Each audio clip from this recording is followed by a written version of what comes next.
desmantelamos los grupos terroristas, recuerdan, que actuaban contra Cuba, sabíamos que vendrían otros, pero también sabíamos que debilitábamos al enemigo.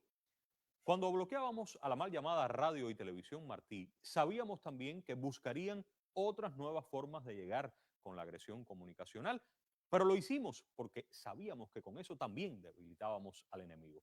Ahora sabemos que después del toque podrán venir otros toques, pero esa no es la esencia. Igual hay que darle con todo al toque porque nos hace daño. Derrotarlo debilita al enemigo. Que la única razón, esto hay que decirlo bien claro una vez más, que la única razón de la inflación, la devaluación de nuestra moneda, que la única razón sea el toque, nadie en su sano juicio puede afirmarlo. Como tampoco podría negarse que vivimos en su total desarrollo en una guerra contra Cuba, no solo económica, sino política, ideológica y de sentido común, la guerra también. Y en una guerra hay ofensivas tácticas y ofensivas estratégicas. La estratégica está clarísima, es derrotar la crisis económica, es enrumbar nuestra economía sobre bases sólidas y en lo táctico, bueno, entre otras muchas cosas, derrotar al toque es muy importante. Una línea, un camino no se contrapone al otro. Cuando enfrentamos lo estratégico con lo táctico, erramos. Se puede ser duro, se puede ser crítico, combativo, realista, enfrentando nuestros propios errores económicos, como también duros, críticos, combativos y realistas debemos ser contra esta criatura yanqui que se llama el toque. Y justo así, nunca menos, firmes, resueltos y decididos a luchar contra ese que es el principal obstáculo y la sombrilla maligna que nos impide avanzar, que se llama bloqueo, que está vivo, que nace, que palpita desde el mismo corazón del imperio, que busca doblegarnos. Si entendemos esta lógica, si la compartimos, estamos listos para nuestra segunda emisión de Razones, denunciando el pueblo de Cuba al toque.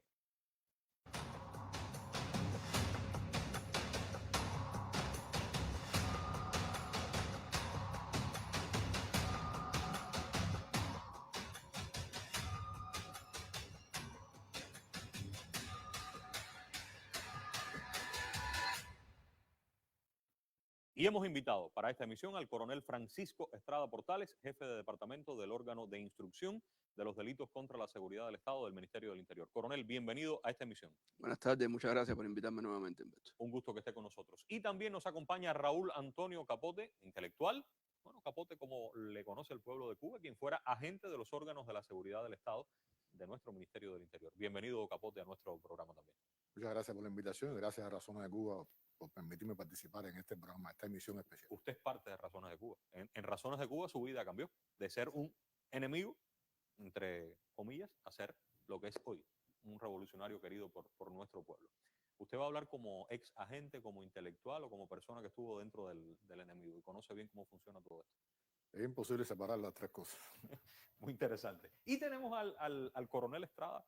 La presencia del coronel es muy importante porque el coronel ha estado como en su condición de instructor muy cerca de procesos importantes, la investigación de procesos importantes, el juzgamiento de acciones terroristas contra Cuba. Por ejemplo, coronel, algunas de las que usted ha estado en los años anteriores. Bueno, en el tránsito por el trabajo participamos en la investigación y presentación a los tribunales de los terroristas centroamericanos, particularmente los terroristas salvadoreños que fueron enviados por Posada Carriles y financiados por la Fundación y organizaciones de las estructuras del gobierno de los Estados Unidos. Son los de las bombas aquí. Los que pusieron las bombas en la década del 90 en nuestro país. Bien. ¿Y usted está investigando el toque ahora? Estoy dentro del equipo de investigación de este proceso. ¿Cómo surge el toque? Bueno, en el proceso que se está desarrollando se han establecido un grupo de antecedentes y documentado un grupo de antecedentes que se remontan a los años 2013, 2015, 2016, en aquella época que era un proyecto, una estructura relacionada con Radio Nederland. Radio Nederland, de Holanda. De Holanda. Vamos a ver algunas imágenes para que puedan buscar en internet, además saber qué cosa es Radio Nederland, su logo actual. Seguimos, coronel. Que desde aquella fecha se ha identificado que recibía financiamiento de, como decía, igual que los terroristas, de las estructuras que utiliza el gobierno de los Estados Unidos para el desarrollo de la subversión. Particularmente nos saltó enseguida, salió a relucir la ANET, la Fundación Nacional para la Democracia del gobierno de los Estados Unidos, y digo que saltó a relucir, fue significativo porque es la misma, una de las organizaciones que salieron a relucir en los procesos a los que me refería de la década del 90, que estaban financiando los proyectos que organizaban Sí. a través de la Fundación Nacional Cubano-Americana la entrega de financiamiento para la organización y ejecución de la escalada terrorista contra Cuba en aquella época. A ver, usted lo que está diciendo es que el toque nace al amparo de Radio Nederland, una emisora de radio de Holanda. Ajá. Estamos hasta ahí. Pero usted está conectando esa emisora de radio con la NET y la NET está conectada con los actos terroristas que usted investigó en la década del 90. Bueno, está documentado y fue parte del expediente y se sacó a la luz en los juicios que la NET era de los que financiaban a través de la fundación y las organizaciones terroristas de la mafia de Miami, Sí. fueron los que financiaron el reclutamiento y envío a Cuba de los terroristas salvadoreños, particularmente en el proceso del recientemente liberado Otto René Rodríguez Llerena. El que cumplió recientemente. El que cumplió recientemente, salieron los documentos. Ajá. Que se replicaron y se amplió al resto de toda aquella operación terrorista contra Cuba, donde estaba la NET financiando esa Bien. actividad Entonces terrorista. ya tenemos una primera idea. Radio Nederland, la NET, fondos, acciones terroristas, nacimiento del toque. ¿Qué cosa es Radio Nederland, Capote? ¿Qué podemos decir de Radio Nederland? Sí, Veamos las imágenes de Radio Nederland de nuevo, el logotipo. Es interesante viendo los antecedentes que él estaba Sí. citando con toda razón, porque Radio Nederland es heredera de Radio Free Europa. como Radio fue Free Europa. Radio Free Europa, Radio Praga, toda la articulación de emisoras de radio que en determinado momento sirvieron como parte de la guerra y la subversión contra Europa del Este, que fue fundamentalmente contra Rusia. Y fueron emisoras que siguieron jugando su papel incluso después de la caída del socialismo. Y bueno, por lo que estamos viendo, también han jugado su papel en este proyecto de subversión contra Cuba. O sea que podemos decir que estaban intentando, desde una etapa que ellos veían como previa a la caída de la revolución en Cuba, ya instalar algo parecido en nuestro país a través del toque o de otro engendro que se les ocurrió. Sí, por supuesto. Si nosotros vamos al proyecto Génesis, que surge después del 2004, parte esencial de ese proyecto era la construcción de toda una plataforma, primero de blog y después de sitios digitales, aprovechando la experiencia, sobre la base de la experiencia de la guerra que se había librado contra el socialismo en Europa. Y muchos de aquellos oficiales de la CIA, muchos de aquellos expertos, podríamos decir, en guerra cultural, pasaron a engrosar la fila de los equipos que trabajaban contra Cuba. Algunos vinieron a Cuba. Sí, muchos de ellos vinieron a Cuba, que estuvo Ted Henken en determinado momento. ¿Quién era Ted Henken? Ted Henken era un operador. Él dice que no es de la CIA. Sí. Pero bueno. Usted dice que sí. Yo digo que sí, Bien. es un operador de la CIA. Estuvo en Cuba haciendo un recorrido por el país en aquella época en que estaban floreciendo los blogs en Cuba. Hizo un estudio sobre el terreno. ¿Qué tiene que ver eso con el toque y con el nacimiento del toque? Porque muchos de estos jóvenes que en aquel momento integraban aquella inquieta blogosfera, o muchos de aquellos muchachos que se graduaban de periodismo en aquel momento, Sí. Después pasaron a integrar y pasaron a formar parte del toque. Porque los veían esos que vinieron a Cuba a observar la realidad y estaban como cazando talentos. Si estaban buscando talentos, recorrieron gran parte del país, se reunieron muchas veces con ellos. Eso yo recuerdo año 2011, 2012, 2013, Exacto. por ahí aproximadamente. Aquellos años, sobre todo Ted Henken hizo hasta un esquema, hizo todo un esquema de la blogosfera cubana, hizo un estudio Sí. señalando blogueros revolucionarios, blogueros contrarrevolucionarios, una historia de ese tipo. Organizando. Y de ahí organizando salen y escogiendo. y de ahí salen algunos de los que empiezan con el toque después. Sí, de ahí salen. Y Radio Nederland. Exactamente. ¿Tú los conocías? En ese momento ya se sabía quién era Capote. Sí, en realmente. ese momento ya se había realizado la denuncia de Razones de Cuba, Ajá. pero muchos de aquellos muchachos que estaban en ese momento saliendo a la luz, De los del toque.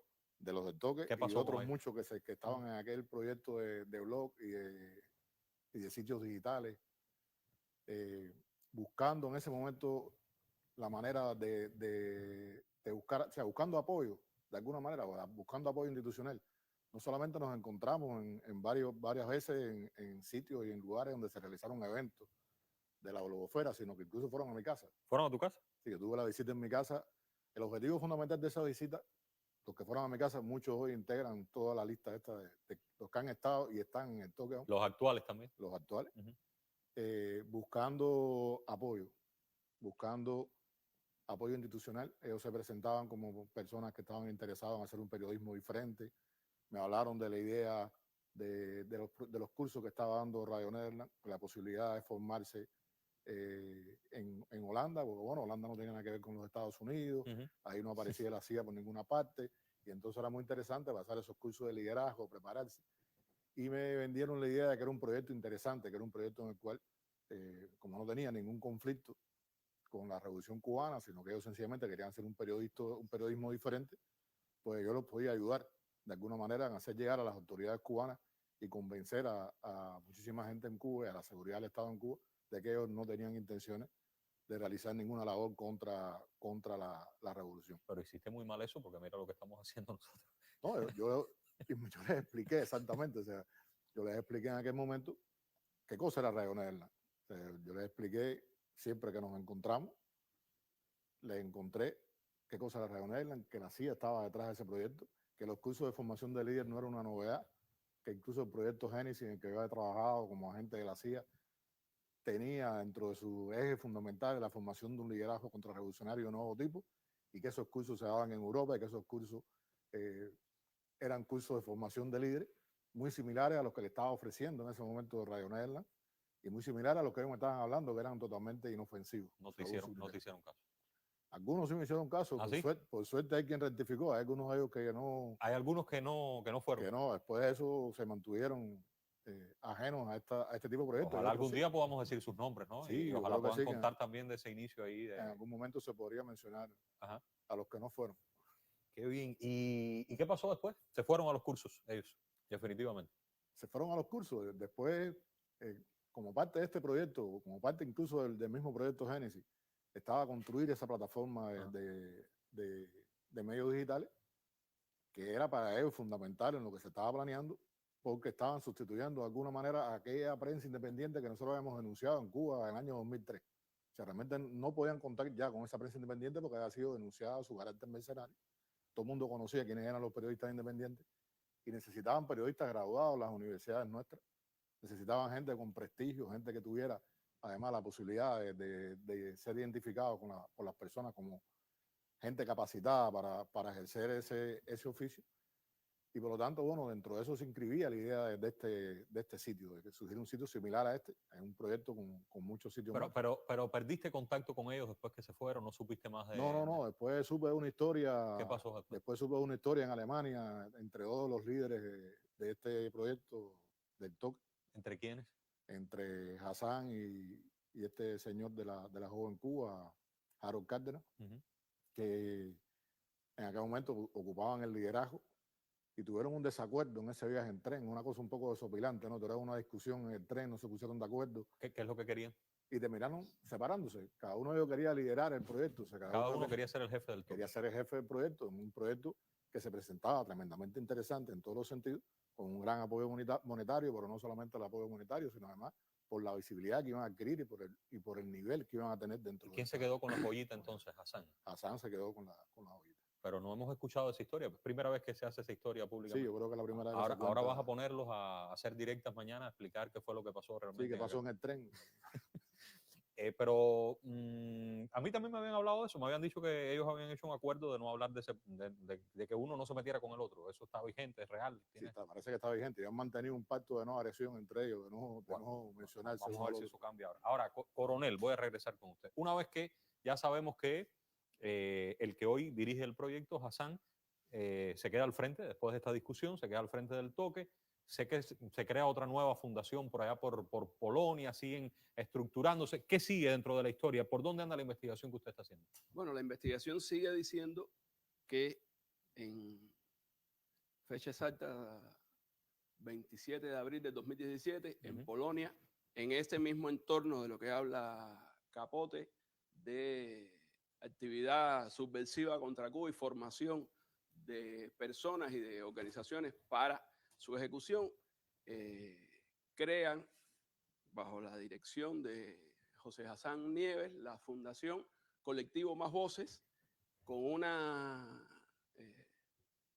posición pública de fundación sin fines benéficos, sin fines de lucro, pero que en realidad por ahí se siguen canalizando, sigue recibiendo Dinero de todos estos el lugares. dinero de las estructuras del gobierno de los Estados Unidos, del Departamento de Estado, de la USAID, de la ANET, que sigue teniendo la misma finalidad de trabajar contra el sistema socialista cubano, trabajar contra Cuba, y transita hasta que posteriormente, en aquella fecha, esta persona vivía en Cuba, posteriormente emigra, se radica en Estados Unidos. Mientras todo esto ocurre, Hassan seguía viviendo en Cuba. Seguía viviendo en Cuba. ¿Hasta qué momento? Septiembre de 2019, si la memoria no me falla. Se radica en Estados Unidos, crea ya una empresa que es Media Plus Experience, que ya igual. De eso hablamos en la denuncia pasada. Bueno, lo que está documentado, lo que está demostrándose en el proceso investigativo con material probatorio correspondiente, es que ya es la acreditación en Estados Unidos de la fundación que mencioné antes y la creación de esta empresa para igualmente recibir el dinero y promover toda la actividad que inicialmente daba cierta imagen, cierto enmascaramiento como una actividad medianamente moderada, pero que a partir de su radicación en Estados Unidos, su ubicación en Miami, se radicaliza y empieza a realizar actividad abierta en función de cumplir los objetivos de quienes pagan, como nos pasa, como hemos visto una y otra vez.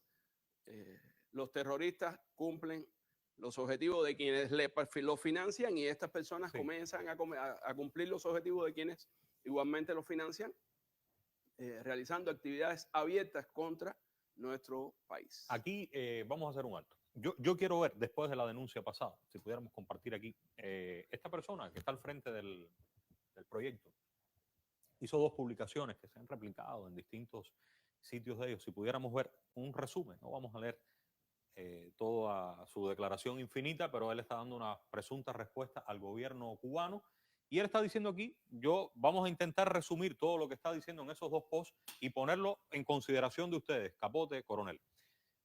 Hay una primera idea que yo creo que está clara en lo que él está diciendo y vamos a tratar de resumir la primera idea. Yo creo que de forma clara aquí él está diciendo que en efecto recibe dinero del gobierno de los Estados Unidos. O sea, lo que ustedes están tratando de decir, lo que usted, imagino, Coronel, haya tenido que utilizar técnicas, tácticas, investigación y tiempo, lo está diciendo esta persona ya de forma pública.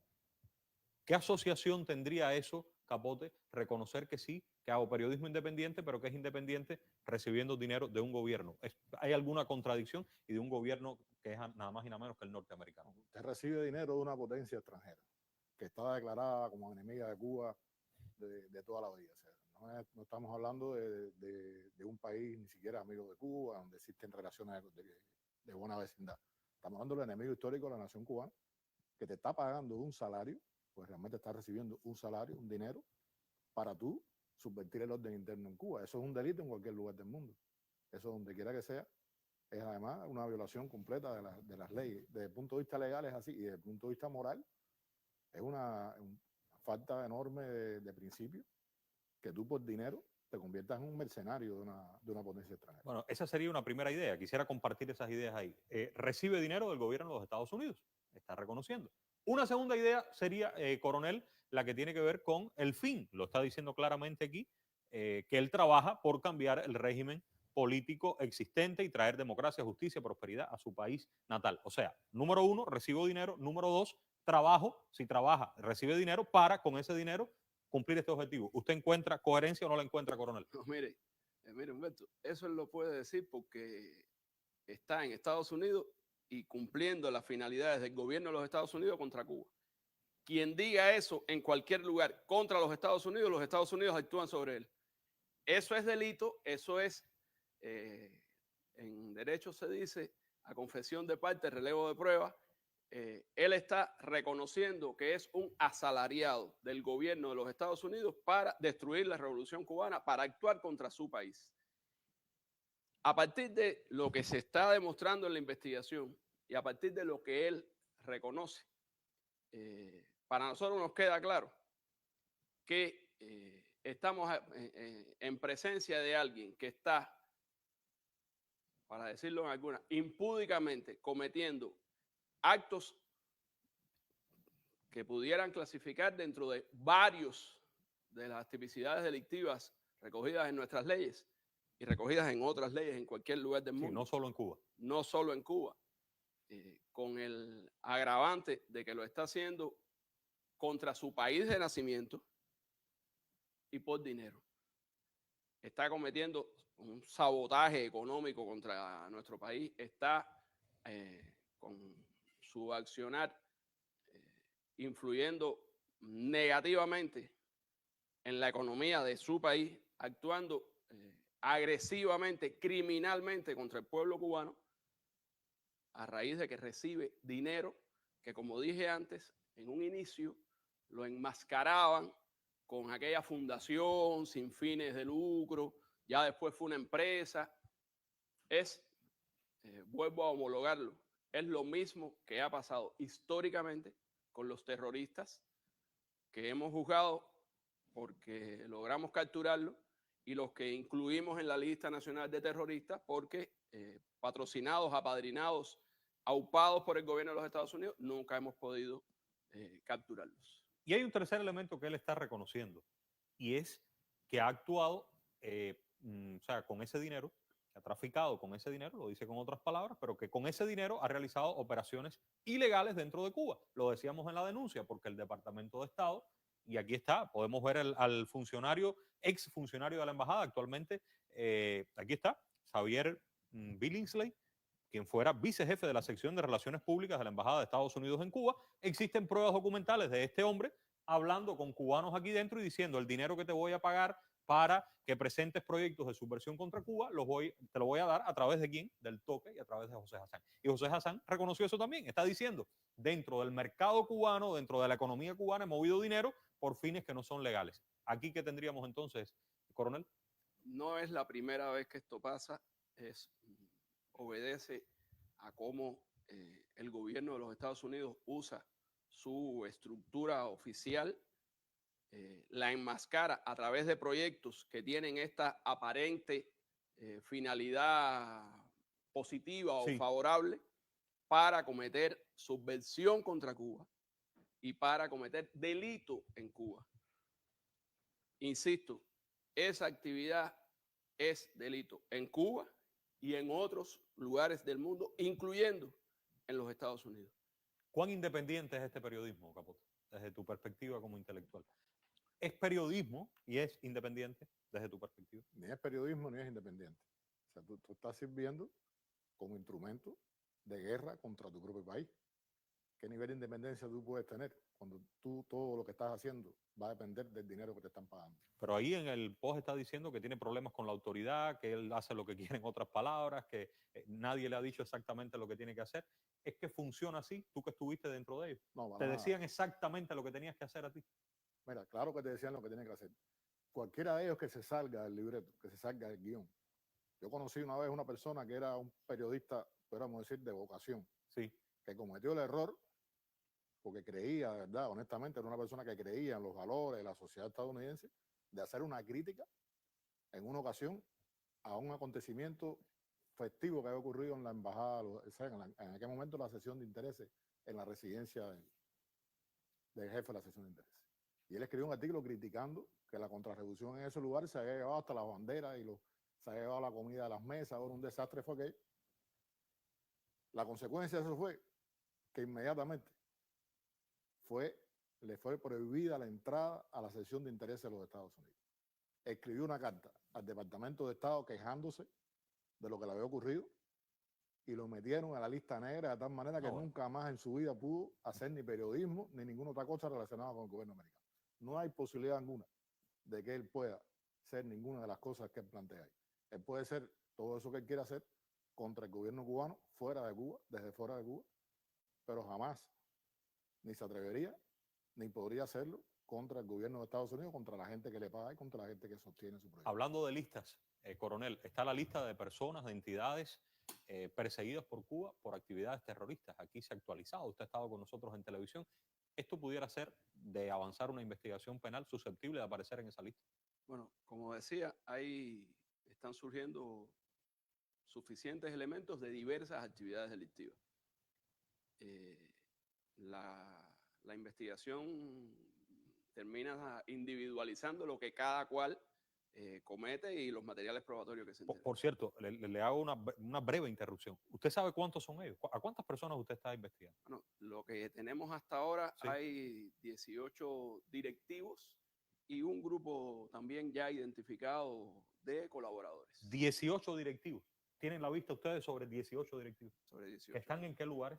En diferentes países, en España, en Estados Unidos. ¿Fundamentalmente en Estados Unidos o...? En Europa también, en otros lugares. 18 directivos. Sí. Y otro número además de los 18. De colaboradores. Entonces, están investigando a esas personas. Estamos investigando el actuar del toque como organización, como organización de las entidades estas con las que utiliza para su actividad y su vinculación con la guerra que se hace contra Cuba por el gobierno de los Estados Unidos y cómo ellos se convierten en un instrumento de esta guerra contra los Estados Unidos. Sobre la manipulación, porque se ha dicho una y otra vez, manipulan la tasa de cambio, manipulan la tasa de cambio.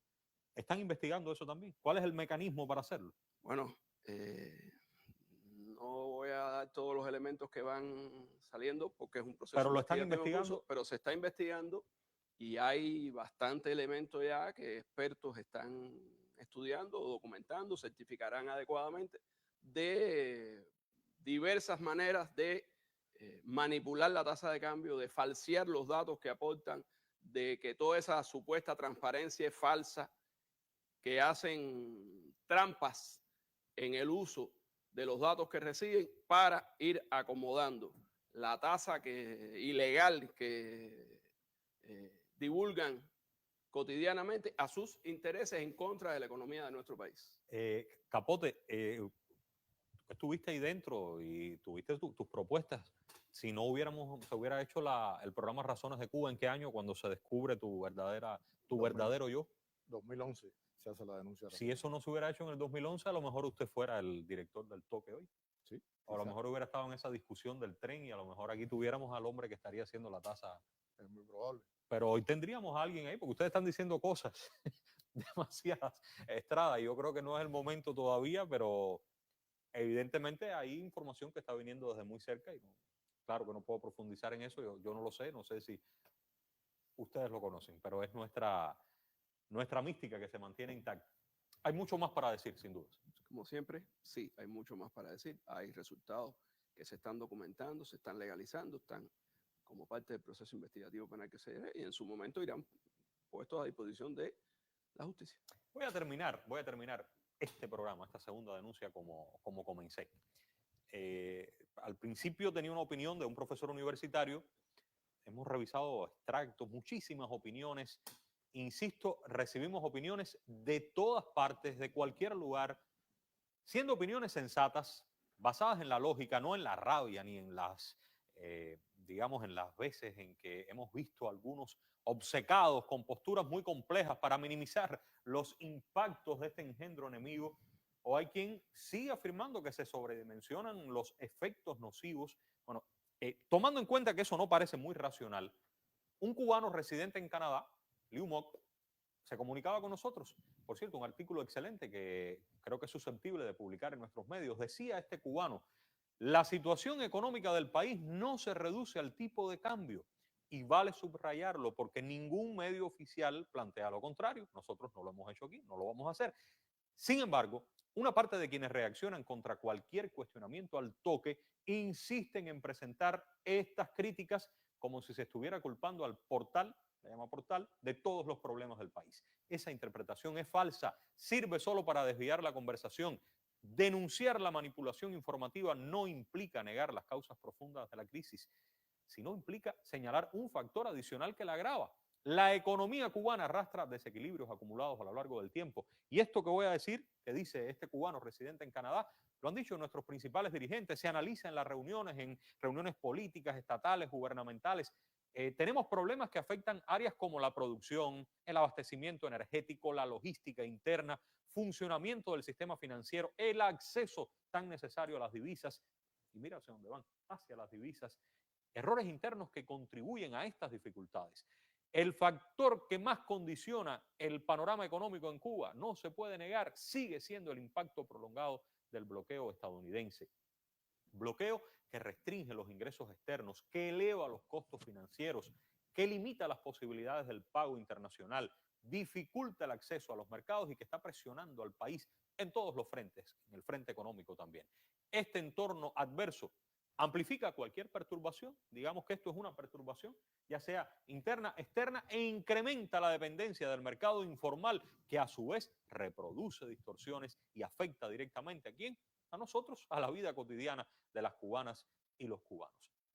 Siendo esas, y termino así, siendo esas nuestras premisas, teniendo claras nuestras verdades, hasta este punto, habiendo demostrado, aquí lo han dicho, una parte ínfima todavía de las evidencias, afirmamos nuevamente que tenemos más, tenemos mucho más. Regresaremos y será muy pronto con nuestras razones. El pueblo de Cuba denunciando al toque. Gracias por su atención.